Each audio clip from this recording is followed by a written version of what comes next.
നമ്മുടെ പ്രിയ ശശികല ടീച്ചർക്ക് കുറച്ച് ആവലാതികളൊക്കെ പറയാനുണ്ട്. ആ ആവലാതികളൊക്കെ കേട്ടിട്ട് അതിന് എന്തെങ്കിലും ഒരു ഓൺ വഴി നിങ്ങൾ കണ്ടെത്തണം എന്നും കൂടെ ഞാൻ പറയാം. എൻ്റെ പ്രിയ ഹിന്ദു സുഹൃത്തുക്കൾ, സഹോദരി സഹോദരന്മാരൊക്കെ അതിനുള്ളൊരു ഓൺ വഴി കണ്ടെത്തുന്ന വേണം. കാരണം നമ്മുടെ ശശികല ടീച്ചർ വലിയ വിഷമത്തിലാണ്. ആ വിഷമം ഒന്ന് കേട്ട് നോക്കി നിങ്ങൾ. അപ്പോൾ നമുക്ക് അടുത്ത കാലം വരെ ഇപ്പോൾ കുറച്ച് നേരം ആ സമയത്ത് അങ്ങനെ അത്ര ഇത് ചെയ്യില്ല. ഇപ്പോൾ ഈ റംലാൻ മാസമാണിത്.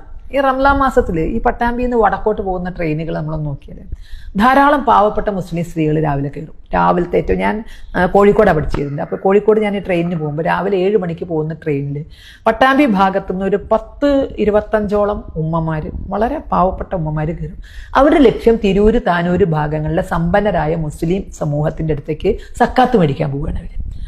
സക്കാത്ത് അവർക്കൊരു ഇതാണ്. ഈ റംലാൻ സമയത്ത് അവർ കൂടുതൽ കൊടുക്കുകയും ചെയ്യും. അപ്പോൾ രാവിലെ മറ്റേ ഈ സിമെൻറ്റിൻ്റെ ചാക്ക് പോലത്തെ ചെറിയ ചാക്കുകളൊക്കെ മടക്കി ഇങ്ങനെ കയ്യിലുണ്ടാവും. വൈകുന്നേരം വരുമ്പോൾ അതൊക്കെ നിറഞ്ഞിട്ടുണ്ടാവും. അപ്പോൾ അവർ സക്കാത്ത് എടുത്തിട്ടാണ് കുടുംബം പുലർത്തുന്നത്. അവർക്ക് മതം മാറാൻ തോന്നുന്നില്ലല്ലോ.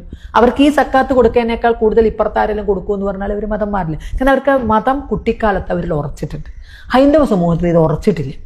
ആ മതം ഉറയ്ക്കാനുള്ളൊരു സാഹചര്യമോ അല്ലെങ്കിൽ അതൊരു സ്വാഭിമാനമായോ വന്നിട്ടില്ല. അപ്പോഴാണ് ഇപ്പം ഞാനൊരിക്കൽ കോട്ടയത്ത് ചെന്നപ്പോൾ അവിടെ ഒരു കുടുംബം ഒരു കാര്യം അവർക്ക് കഴിഞ്ഞിട്ട് ഒരു പെൺകുട്ടി 10-35 വയസ്സുള്ള പെൺകുട്ടി എന്ന് പറഞ്ഞൊരു യുവതി മതം മാറി എന്നുള്ളതാണ്. അപ്പോൾ എന്താ കാര്യം എന്ന് ചോദിച്ചാൽ അമ്മായിയമ്മയായിട്ടുള്ള വഴക്കാണ്. ഈ കുട്ടിയുടെ ഭർത്താവ് മരിച്ചിരുന്നു, അമ്മായിയമ്മയുടെ വീട്ടിൽ അമ്മായിയമ്മയായിട്ടുള്ള വഴക്കാണ്. ആ വഴക്കിന് ആ കുട്ടി പണി കൊടുത്തത് മതം മാറിപ്പോയിട്ടാണ് പണി കൊടുത്തത്. അപ്പോൾ ഇതിന് കാരണം മതം ഉറച്ചിട്ടില്ല, അല്ലാതെ ഹിന്ദു സമൂഹത്തിൻ്റെ അവസ്ഥയല്ല. ഈ അവസ്ഥ ക്രൈസ്തവ സമൂഹത്തിലുണ്ട്, ഇസ്ലാമിക സമൂഹത്തിലുണ്ട്, ഒക്കെയുണ്ട്. പക്ഷെ അവർ കുട്ടിക്കാലത്ത് മതം പഠിക്കുന്നത് കൊണ്ട് മതം അവരുടെ തലയിൽ ഉറച്ചിട്ടുണ്ട്. ഹിന്ദുവിന് അത് ഉറച്ചിട്ടില്ല, സ്വാഭിമാനമുണ്ട്. ശശികല ടീച്ചറാണ് ആ സംസാരിച്ചത്, നിങ്ങളത് കേട്ട്. അപ്പം ശശികല ടീച്ചറെ ആവലാതി അത് വലിയ ആവലാതിയാണ്. പാവം അവർ വർഷങ്ങളോളമായി ത്യാഗങ്ങളെല്ലാം അനുഭവിച്ചുകൊണ്ട് ഏറ്റെടുത്തുകൊണ്ടും ഹിന്ദുക്കളെ ഉണർത്താൻ നടക്കുന്നു. യഥാർത്ഥത്തിൽ ഇത്രയും വർഷങ്ങൾ ഞാൻ കേട്ട് ഈ ശശികല ടീച്ചർ എന്ന് പറഞ്ഞ് കേൾക്കുന്ന കാലം തൊട്ട് യഥാർത്ഥത്തിൽ അന്ന് മുതലേ ഇവർ ഹിന്ദുക്കളെ ഉണർത്താനാണ് നടക്കാറ്. ഞാൻ കൊല്ലത്തുനിന്ന് ഒരുപാട് പ്രസംഗം ഇവരിത് കേട്ടിട്ടുണ്ട്. പക്ഷേ ഒരു 120 വയസ്സായ ആളുകൾ പോലും, കിടപ്പിലായ ആളുകൾ പോലും എഴുന്നേറ്റ് ഓടിച്ചെല്ലും.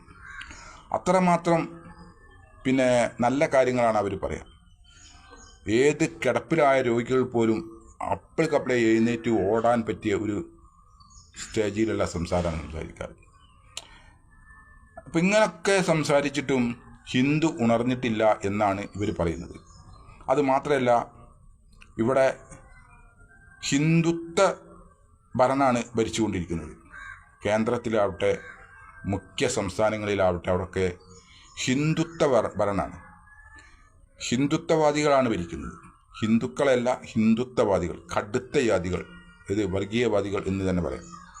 അവരാണ് ഭരിക്കുന്നത്. എന്നിട്ടും ഹിന്ദു ഉണരാത്തത് എന്താണ്? എന്നിട്ടും ഹിന്ദുവിന് ഒരു രക്ഷയില്ലാത്തത് എന്താണ്? ഹിന്ദു ഭയത്തിലാണ് എന്നാണ് പറഞ്ഞത്. എല്ലാ മേഖലകളിലും ഹിന്ദുക്കളാണ്. ചെറിയ മേഖല ആവട്ടെ വലിയ മേഖല ആവട്ടെ എല്ലാ തലപ്പത്തിരിക്കുന്നത് മുഴുവനും ഹിന്ദുക്കളാണ്. എന്നാലോ ഹിന്ദുക്കൾക്ക് രക്ഷയില്ല എന്നാണ്. രക്ഷിക്കാനാണ്, ഉണർത്താനുമാണ് ഇവർ ഇക്കോലത്തിലൊക്കെ നടക്കുന്നത്. എന്നിട്ട് ഹിന്ദു ഉണരുന്നില്ല, ഹിന്ദുക്കൾക്ക് രക്ഷയില്ല എന്നാണ് പറയപ്പെടുന്നത്. എന്താണ് അതിൻ്റെ കാരണം? ഞാൻ ചോദിക്കട്ടെ, ഈ ശശികല ടീച്ചർ തന്നെ ഒരു 120 വയസ്സായി കിടക്കുന്ന ആൾ വരെ എഴുന്നേറ്റ് ഓടാൻ പറ്റിയ രീതിയിൽ സംസാരിക്കുമ്പോൾ അതിൻ്റെ കൂടെ ഇന്നേ വരെ സമ്പന്നന്മാർ നിങ്ങളെ കൂട്ടത്തിലുണ്ട്. ആ സമ്പന്നന്മാർ പാവപ്പെട്ടവർക്ക് ധർമ്മം ചെയ്യണം, അവരെ നിങ്ങൾ സഹായിക്കണം എന്നൊരു വാക്ക് ഇവർ പറഞ്ഞിട്ടുണ്ടോ? ഞാൻ അറിയേണ്ടി ചോദിക്കുകയാണ്. ഞാൻ കേട്ടിട്ടില്ല കേട്ടോ. ഇവരൊക്കെ പ്രസംഗങ്ങൾ ഒരുപാട് നമ്മൾ കേൾക്കാറുണ്ട്. ഒത്തിരി പ്രസംഗങ്ങൾ ഈ ശശികല ടീച്ചറാവട്ടെ, മറ്റ് കുമ്മണം രാജശേഖരാവട്ടെ, അതല്ലെങ്കിൽ അങ്ങനെയുള്ള ഒരുപാട് വർഗീയവാദികളുണ്ട്. അവരുടെ വക്കൽ നിന്നൊന്നും ഇങ്ങനെ ഒരു സംസാരം ഞാൻ ഇന്നേ വരെ കേട്ടിട്ടില്ല എന്നുള്ളതാണ് സത്യം. നിങ്ങൾ സമ്പന്നന്മാർ, ഏത് അദാനി അംബാനി ഒക്കെ ഹിന്ദുക്കളിൽപ്പെട്ട ആളുകളാണ് ഇവിടെ ഉള്ളത്. അപ്പോൾ ഏറ്റവും വലിയ സമ്പന്നന്മാരുള്ളത് ഹിന്ദുക്കളിലാണ്. ഈ ഹിന്ദുക്കളിൽപ്പെട്ട ഇത്രയും വലിയ സമ്പന്നന്മാരുണ്ടായിട്ടും ഹിന്ദുക്കൾക്കൊരു സഹായം ചെയ്യുന്നില്ല എങ്കിൽ അതിൻ്റെ ഫാൾട്ട് നിങ്ങളുടെ മതപുരോഹിതന്മാരെ കൈവശം മാത്രമാണ് എന്നേ പറയാനുള്ളൂ. നിങ്ങൾ ഏതെങ്കിലും ഒരു വീട്ടിലേക്ക് ആഹാരം എത്തിക്കാനോ അതല്ലെങ്കിൽ ഒരു കിടപ്പിലായ രോഗിക്ക് സഹായം എത്തിക്കാനൊന്നും നിങ്ങൾ താല്പര്യപ്പെടാറില്ല. നിങ്ങൾ എന്നും അന്നും ഈ ഹിന്ദുവിനെ ഉണർത്തിക്കൊണ്ടേയിരിക്കുകയാണ്. നിങ്ങളെ വശം ഹിന്ദു ഉണരുന്നത് നിങ്ങളെപ്പോലെ വർഗീയവാദികളായി വർഗീയത സംസാരിക്കുന്ന ആ ഒരു സ്റ്റേജിലെത്തുമ്പോഴാണ് ഹിന്ദു ഉണർന്ന് എന്ന് നിങ്ങൾക്ക് പറയാൻ സാധിക്കുള്ളൂ.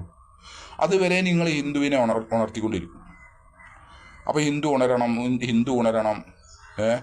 പിന്നെ ജാതിയെല്ലാം ഒന്നാവണം, നമ്മൾ ജാതിയില്ല എന്നൊക്കെ പറയും. എന്നാലോ ഒരു താഴ്ന്ന ജാതിക്കാരൻ ഒരു മേൽജാതിക്കാരൻ്റെ വീട്ടിൽ പോയി കാണെങ്കിൽ കാണാൻ അവസ്ഥ, അവൻ്റെ സിറ്റ് ഔട്ടിലേക്ക് പോലും കയറാൻ സമ്മതിക്കൂല. അത് വേറെ വശം. അപ്പോഴൊക്കെ ജാതി ഇല്ല, ഇതില്ല, മറ്റതില്ല, നമ്മളൊക്കെ ഒരു ഒറ്റ ഇതാണ്.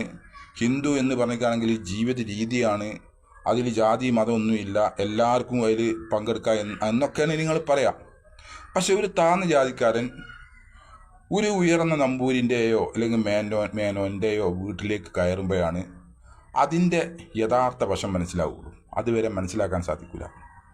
അപ്പോൾ ടീച്ചർ ചെയ്യേണ്ടത് ഇനിയിപ്പോൾ കയറണ്ട, ഉയർന്ന ജാതിക്കാരൻ്റെ വീട്ടിലേക്ക് താഴ്ന്ന ജാതിനെ കയറ്റണ്ട, അതിനൊന്നും ആവശ്യമില്ല. ഉയർന്ന ജാതിക്കാരന് സമ്പന്നനാണെങ്കിൽ താഴ്ന്ന ജാതി പട്ടിണി കിടക്കുകയാണെങ്കിൽ അവനൊരു 10 രൂപ കൊടുക്കാലോ. അതിന് ആഹ്വാനം നൽകണം, അതിന് പ്രസംഗിക്കണം. അപ്പോഴാണ് ഹിന്ദു ഉണരുള്ളൂ. അല്ലാതെ ഞങ്ങൾ സക്കാത്ത് കൊടുക്കുന്നതും മുസ്ലിങ്ങൾ പിന്നെ ദാനധർമ്മം നൽകുന്നതും നോക്കി അസൂയ കാട്ടിയിട്ട് യാതൊരു കാര്യം ഇല്ല എന്ന് മാത്രമേ ടീച്ചറെ ഈ ആവരാതിക്ക് പറയാനുള്ളൂ.